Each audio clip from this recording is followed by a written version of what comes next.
Welcome, speakers and leaders. Today, we're talking about the key to successful leadership, and that is with communication.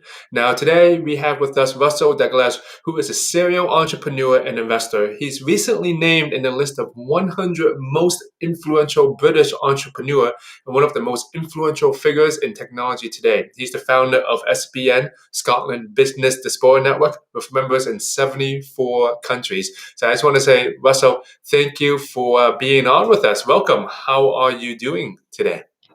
I'm very well. Am I the first Scottish guest you've had?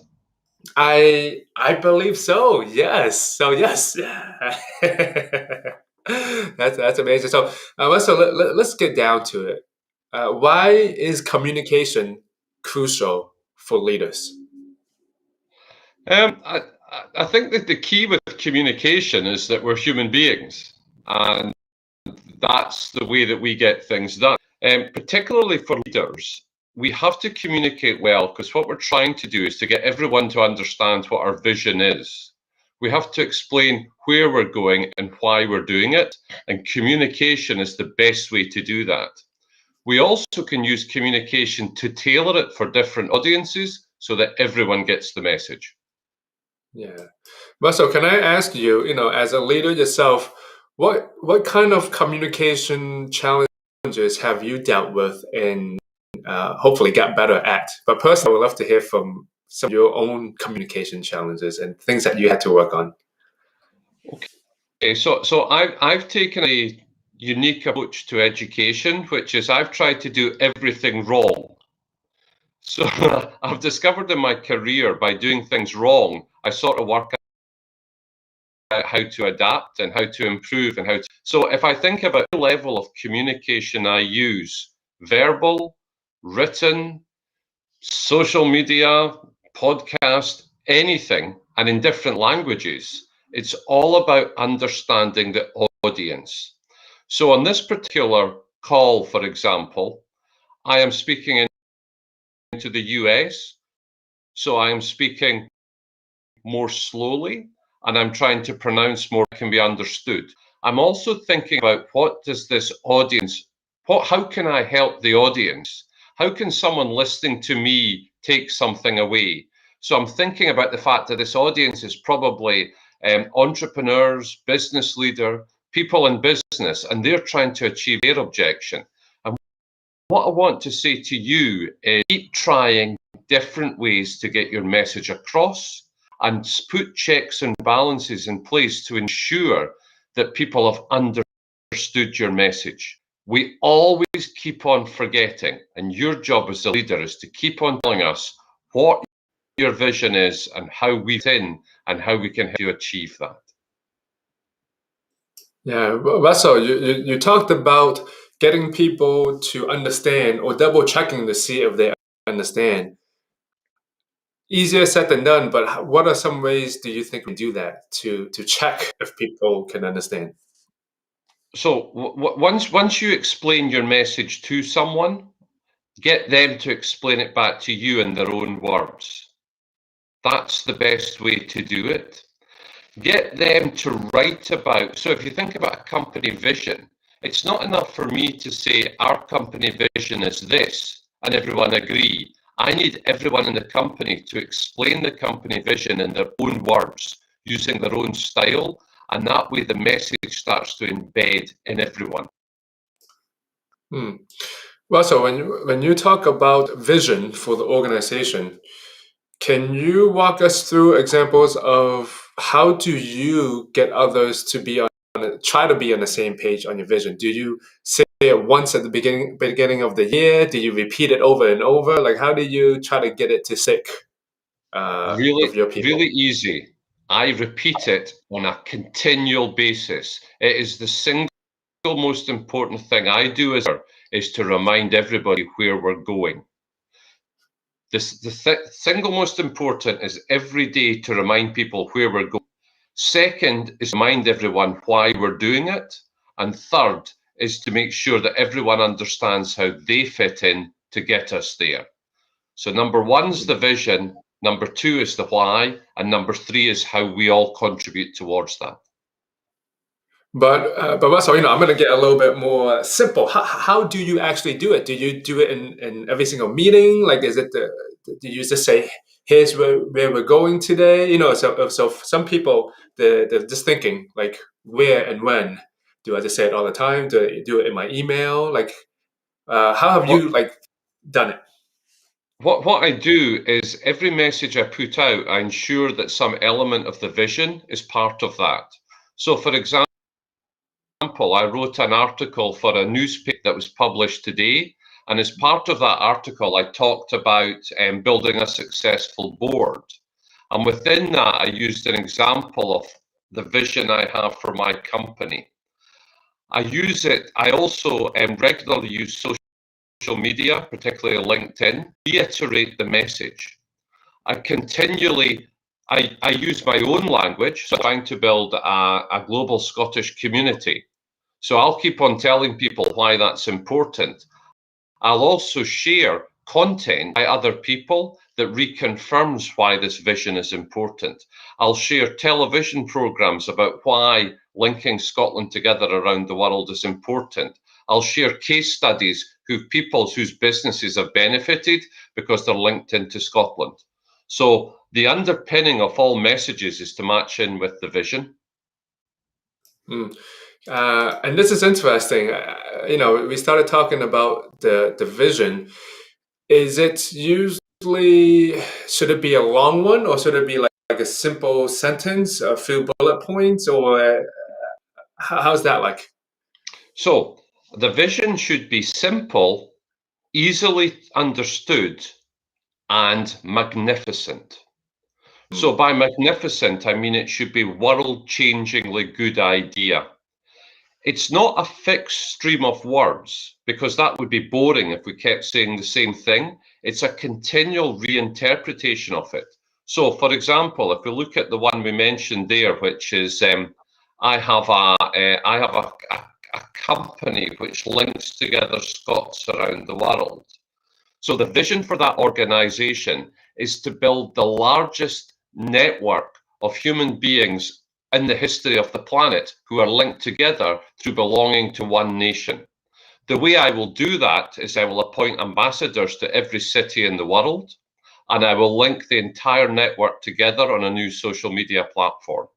So immediately people who are interested in Scotland, my subject, are going, yes, that's a great thing. I want to be part of that. If I think of a different example, which is a company I've got, which is responsible, it's the largest organization in the UK, and I sit on their board for finding lost cats, pet cats. So it's an organization that finds pet cats. It's called Cat Lost. The vision for that organization is to reunite pets with their owners. That is the vision. And the reason we want to do that is to alleviate pain and suffering. Now that's something you can all buy into. And then we do the way we share the vision, we continually share stories about the emotional reaction when someone is reunited with them. Yeah, that's a powerful one. Well, both of them are very powerful, but haven't catch What's the myself. vision what's your vision? My vision is to help people be confident in their speaking. Yeah, fantastic. So Yeah. so so and why do you do it? Why do I do it? Because a lot of people are held back. They're not growing professionally. They just are stuck where they are at. So, and one of the ways that you bring your vision to life is that you run these types of interviews with people and you get them to share their experience.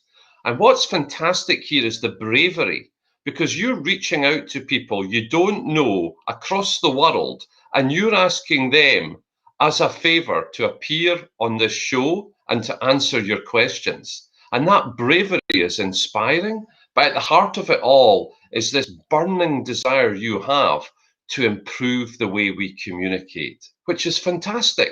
If you think about what is the best example of communication, it's using communication to end war, to end Mm. suffering, getting people together. And that's what we as human beings want to do.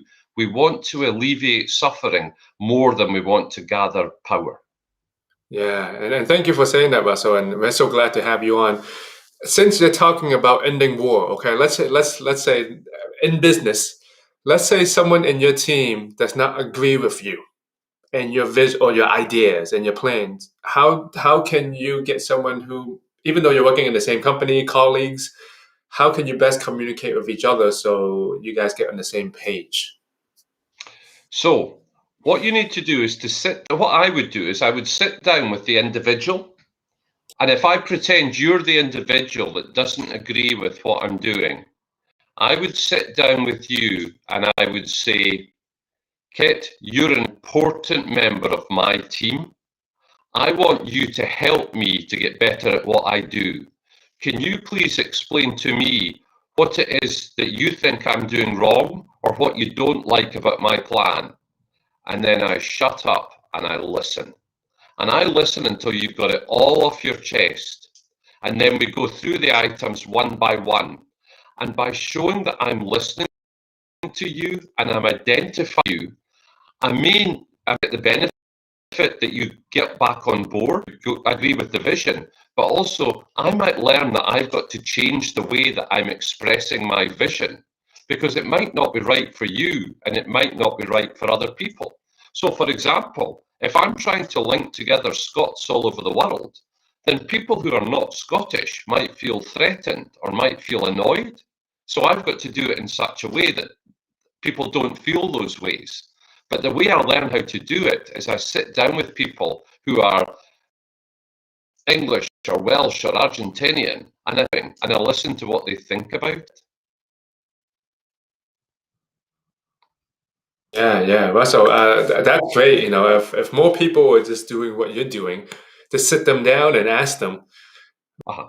well, I need your help. You know, that's important word. You know, just asking You just said something which is the single most important business lesson we've all got to learn. You achieve things in this world by asking for help. Hmm. Now, 90% of us find it really difficult to ask for help because I'm a 57-year-old man. I was brought up to think I shouldn't have to ask for help. I should be able to solve the problems on my own. So an example could be when if my automobile gets a punctured tire, right? I was brought up by a father who would expect me to change the tire. They would expect me to, get the tire out, take the old tire off, put the new tire on. He would expect me to do that. I don't do that. I phone up a service for someone else to come and do that for me. And the reason is because I'm terrible at it. And it's not the best use of my time. Also, it's helping another business because I pay them to do it. But we find deep down inside, particularly men in the West, we find it really difficult to ask for help. I have built a global organization with 57 volunteers who are all senior executives by calling them up and asking them if they would help me. Hmm. And do you know what they said? They said, thank you for asking me, Russell. You've helped me with purpose, with support by giving me the opportunity to take part. But it only happened by me starting. Yeah, and asking for help is a powerful one. But okay, but Russell, you know, let's say you are not leading the organization or you are not at the highest rank, okay? And since you're talking about, let's say, communicating with senior executives, what are some of the best ways to communicate with senior executives when we are not at the top level? Or maybe we want to ask for help, you know? It's exactly the same. So if I imagine you are the senior executive in my company, and I write to you and I say, hi, I'm really impressed by the way you're running this company. I really think you're making things happen. Would it be possible for me to get 5 minutes of your time to ask for your advice on what I'm doing? Right? The chances are the boss is going to say yes. Now, the reason they say yes is because our executive in the company job is to spot talent. They want the best people in the company. Mm. And if you're a senior executive, and I've been there, I've run big companies, no one ever praises you. No one ever writes to the boss and goes, I think you're doing a good job, right? So the once a year when someone writes to me and says, hello, Russell, you're doing a good job. Can I ask for your help? I'm in there. I want to speak to that person. Yeah, that's no, that's I think that's very true. Okay, what about let's say we're talking to executives. What if you're working in a company but you don't feel like it's safe enough to ask for help? What would you say to those people? Because I talk to a lot of people and sometimes they don't feel like they can be themselves or they can ask for help. How what would you say to that? So I'd have to ask the question is, do you really want to be working at that company? Mm, Now, if you don't have a choice, so you need the money, so you have to do that job, and I would start building up protection round about that individual. So I think it's important for that individual to find other senior execs within the company who are not horrible to them, other people who are going to support. And you know what? Most people in companies want their staff to be happy. So you've got to find the people, but you've also got to be honest. So if I'm in a, we've seen terrible examples of people being victimized at work. We've heard about, we've heard Harry Weinstein and all these other stories of all these terrible things happening.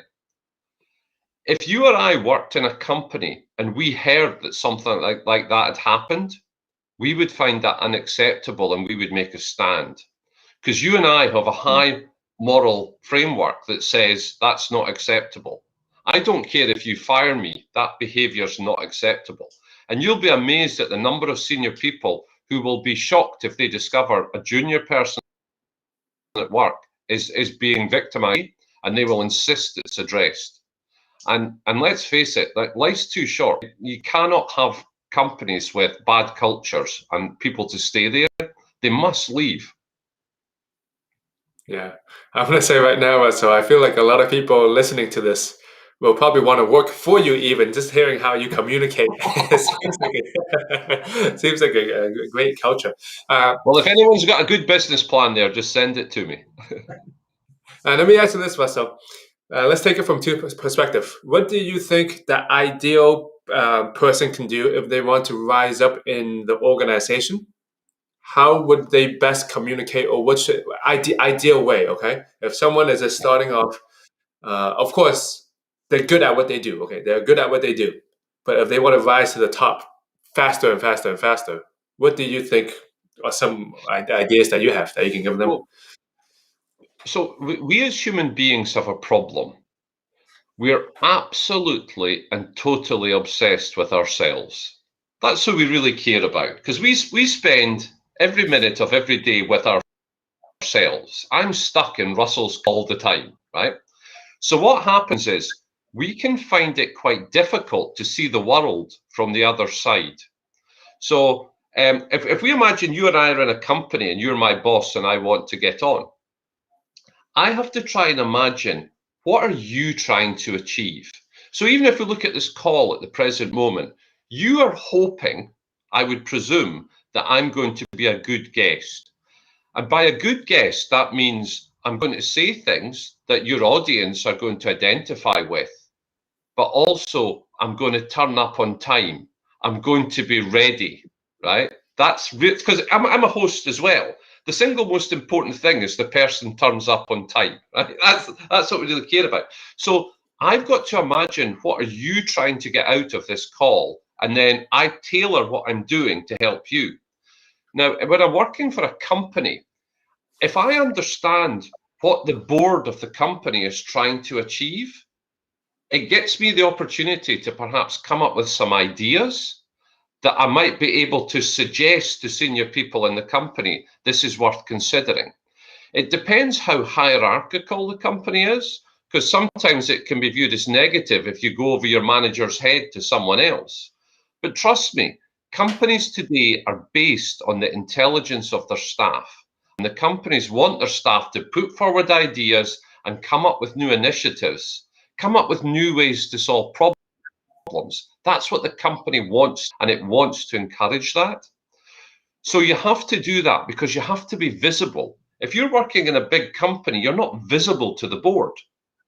So let's think of some simple things to do this in our imaginary company. So if you put out a LinkedIn post, I'll like it, I'll read it, I'll like it, I may even comment on it. And do you know what happens? Once I've done that a dozen times, you're starting to think, I like that guy Russell who works for us because he's trying to help me. And then perhaps I suggest a LinkedIn post to you and say, have you heard of this person? Or it's those types of ideas. So it's all about basing your life on trying to help someone else, not help yourself. You know, I'm not sitting here going, I'm going to do this chat because it's going to enrich my life. What I'm doing this for is to help you and hopefully help others. And I've discovered the secret in life is that if you help enough others, people help you. And that help in business tends to be referrals. People say, Russell say, I'll see if Russell wants to do it. So it's all about getting into this mindset about trying to help other people. You have to eliminate the people from the negatives, who are the grabbers, who are the complainers. Surround yourself with the positive people. Help them and they'll help you. And Russell, that's a great mindset. But what if someone is saying, yeah, Russell, I know I should help others, but right now I'm in a bad situation.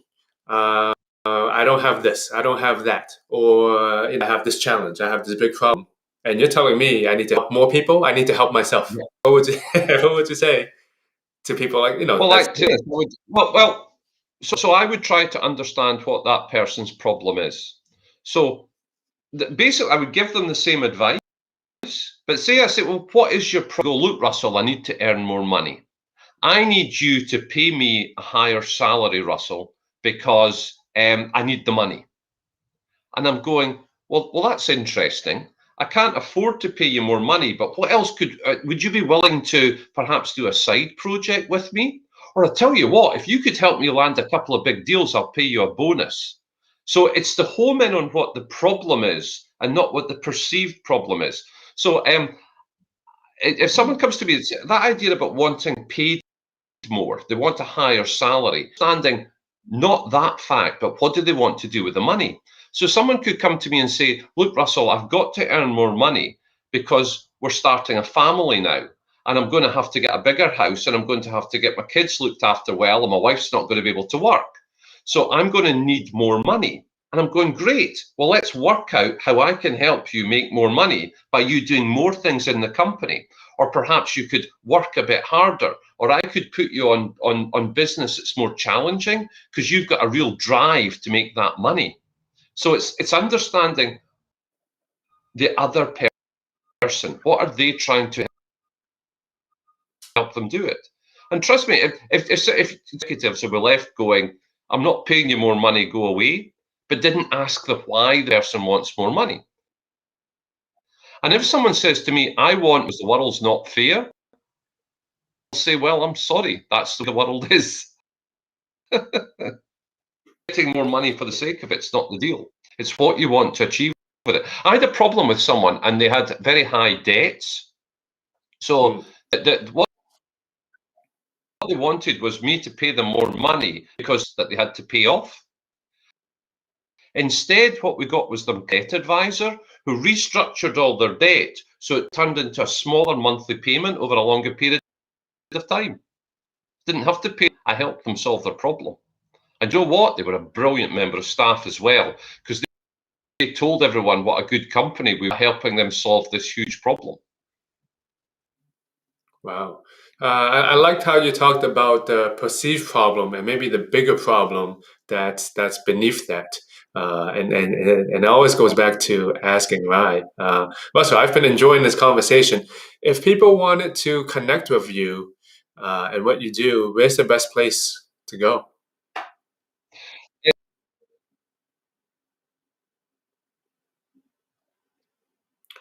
I, I Oh, think Russell, I think LinkedIn's yeah, you're lagging a little bit. the easiest. It's Russell Dalgleish on LinkedIn. Okay, so LinkedIn You is still there? yeah, LinkedIn is Yeah. good. Russell, you were lagging a little bit. So for people who did not hear you, can you repeat that one more time? You were lagging a little bit. The best way to get to me is through LinkedIn.